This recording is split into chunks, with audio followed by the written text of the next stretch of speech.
Peterson. Sorry. My question is to Shashi Tharoor. Happy Onam first. Oh, thank you. You too. You mentioned about Britain. Mentioned that Britain left India in a worse off condition than had it been without Britain. You also mentioned about reparation from Britain. What about the skills in engineering and manufacturing India acquired, the administrative and democratic processes it inherited, the infrastructure left behind, and most of all, the rapid education of the Indian people, of which you are an excellent example? Surely, no one can price these intangible values that were gained during the British rule in India and propel the country to its present position as one of the leading countries in the world. Finally, one more question. I'm doing a Geoffrey Robertson here. In your opinion, where would India be today if the British did not step into India? Oh, there's a lot there. It'll take the rest of the program to answer. I'll try and touch on it. But this is almost like the American saying to the widow of the American president, apart from that, Mrs. Lincoln, how did you enjoy the play? I mean, really, the British came to one of the richest countries in the world, accounting for 27% of global GDP in 1700, 23% in 1800, and over 200 years of exploitation, depredation, loot and destruction, reduced it to a poster child for third world poverty, just over 3% of global GDP, 90% of the population living below the poverty line when the British left in 1947, a literacy rate, you speak of education, a literacy rate below 17%, and a life expectancy of 27. The growth rate of British India from 1900 to 1947 was 0.001%. That's what they were doing while draining the country of taxes and resources. Education, my gosh, the British, the last thing they wanted to do was invest in educating Indians. Will Durant, the American historian traveling in India as late as 1930, pointed out that the entire expenditure of the British on education in India, from the nursery level to the highest universities, was less than half the high school budget of the state of New York. All the Indian institutes of technology, the engineering achievements you're talking about, were established after independence by the government of India.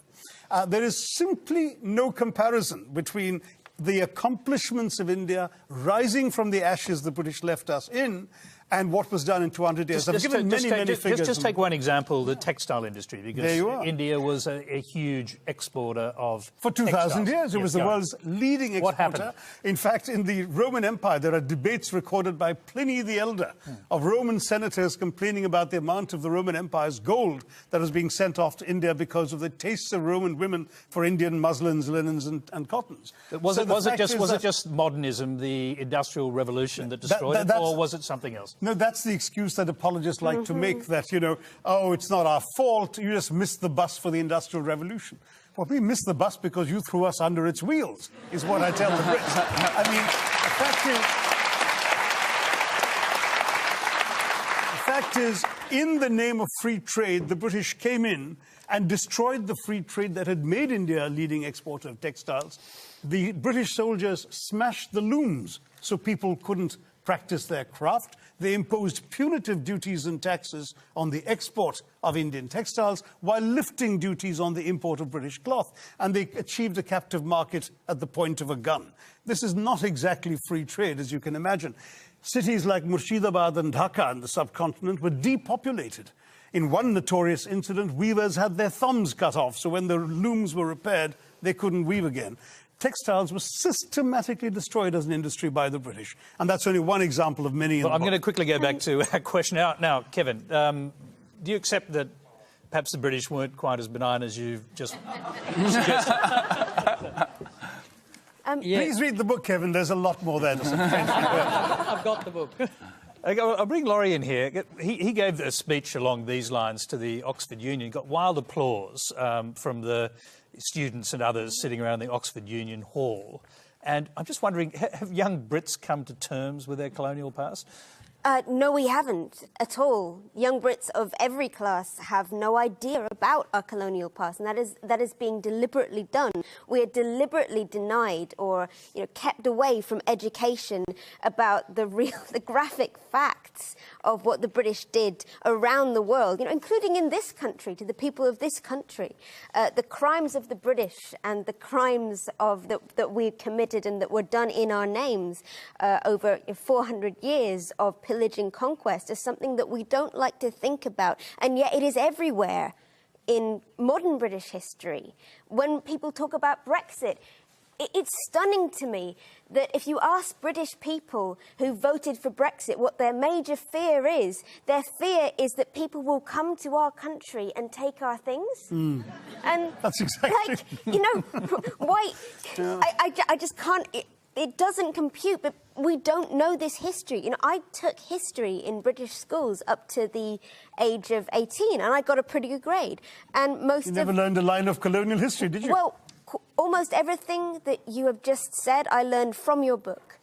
I'm going to throw quickly back to Shashi because, one of the great heroes of the Second World War, in fact, of the 20th century, Winston Churchill, you've basically accused him in your book of complicity in a famine that killed 4 million Bengalis. Rightly so. 4.3. I mean, Churchill personally took the decisions that actually not only plunged Bengal into starvation, but had the British actually purchase grain that the Bengalis could barely afford to buy in order to ship it to Europe, not to aid the war effort, as his defenders claim, but to boost the buffer stocks in the event of a future possible invasion of Greece and Yugoslavia. People started dying, and Churchill said, well, it's all their fault anyway for breeding like rabbits. He said, I hate the Indians. They're a beastly people with a beastly religion. Australian ships were docking in Calcutta port and were ordered by Churchill and his odious paymaster, General Lord Chervil, not to disembark their wheat, but to sail on to Europe, where their wheat might be used in some future reserve stock. On top of that, when conscience-stricken British officials... Yes, I was going to say, did Churchill know people would die? Yes, conscience-stricken British officials are constantly sending memoranda to the Prime Minister personally, because it was his decision, saying that people were dying literally on the streets, and all Churchill could bring himself to do was write peevishly on the side of the file, why hasn't Gandhi died yet? Wow. And this is the man the British want us to hail as an apostle of freedom and democracy, when he has as much blood on his hands as some of the worst genocidal dictators of the 20th century. Well, thank you. Yes. Next question is from Karima Farouk. Far from online happy snaps, we nowadays lob Molotov cocktails on the internet to get a reaction, and online trolls direct personal insults and slurs to those whose voices and opinions they disagree with. The US president communicates essential messages with a few lines on Twitter. Pauline Hanson saunters into federal parliament in a burqa, in a move more suited to a performance artist than a politician. And yes, it has affected public opinion. Do you think we'll ever return to a time of discourse and an attempt at consensus? Just like slow food, do you think we need to try slow politics? Or has the instant nature of our world changed the way we digest things forever? Shashi, let's give us a slow answer. Well, some politicians are performance artists, I'm afraid, so it may well be that what she's saying is... I was an early adopter on Twitter, and there was a time when you could actually have real conversations with real people on social media. Now, certainly in the Indian context, it's all taken over by organized armies of politically minded tweeters.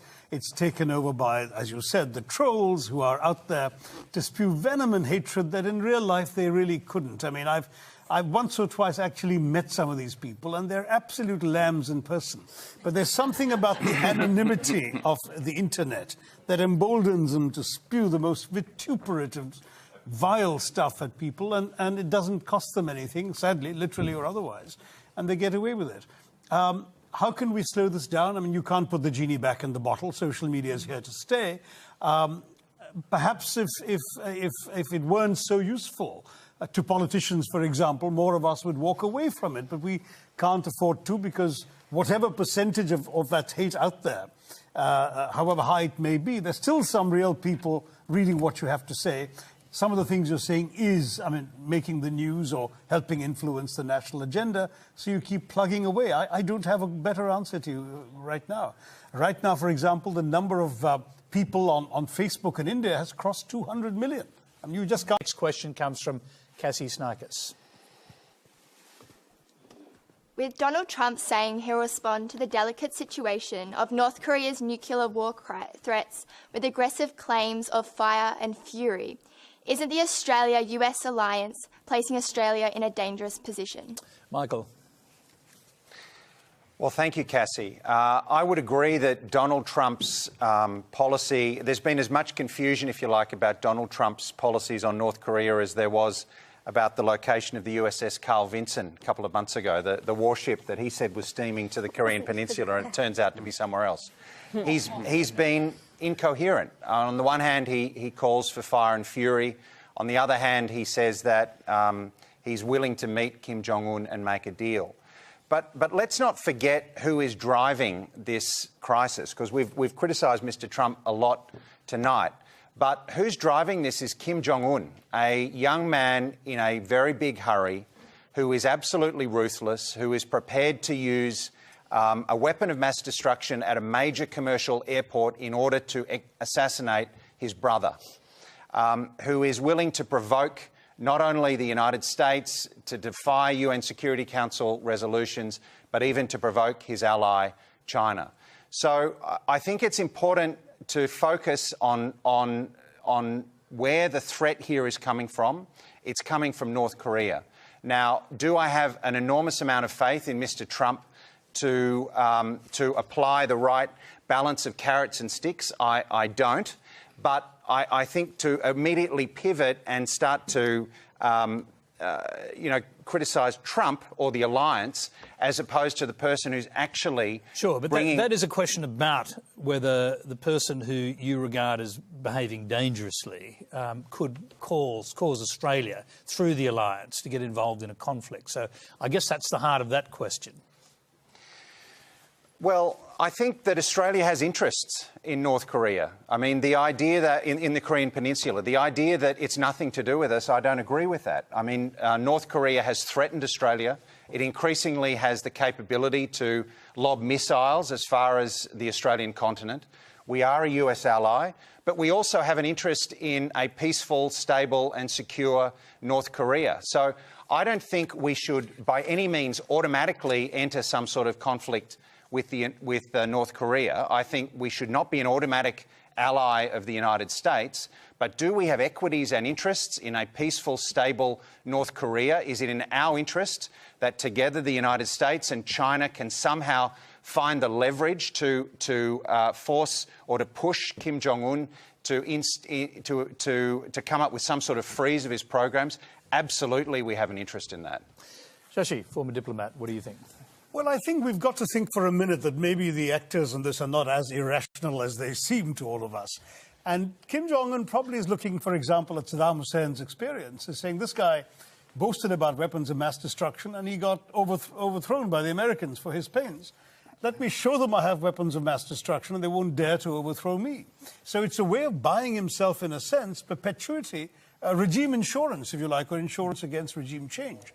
In some ways, therefore, what he's doing with all of this is saying, don't try and overthrow me because the price you'll have to pay is far too high to pay. He's saying, Seoul is easy for me to take out. Guam is easy for me to nuke. Japan is within the range of my missiles. That's why he just fired one above it. San Francisco isn't too far away either, folks. So do you want to play that kind of hardball with me? Or will you leave me alone to be myself? Is that the sort of hardball that India plays with Pakistan? Oh, I wish. No. Because, I mean, both North Korea, India and Pakistan, well, the three of them have all broken international laws in order to build a nuclear exactly. arsenal. No, it's a little more complicated than that. India has... Not that much more complicated. Well, it is. India rightly, I think, considered the non-proliferation treaty to be an abomination. It's the last existence of apartheid in international law, where a bunch of countries says that we are entitled to have something that the rest of you are not. I mean, that's racism plain and simple, and it will not be acceptable. That's the argument of North Korea. Exactly. So what I'm trying to say is maybe we'll have to live with a nuclear North Korea. As Tom Lehrer said in the famous lyric, "The Lord's our shepherd, says the sun, but just in case, we better have a bomb." That's exactly what Kim Jong-un is thinking. I don't admire the man. He's everything that Michael says he is. He's a nasty character. He's a Stalinist dictator. He's putting his people in great misery and poverty. But at the same time, if you think of him as a rational actor, what he's doing is a fairly rational calculation. And I think it should give pause to anybody who might be contemplating any military adventure against North Korea. The price would be far too high to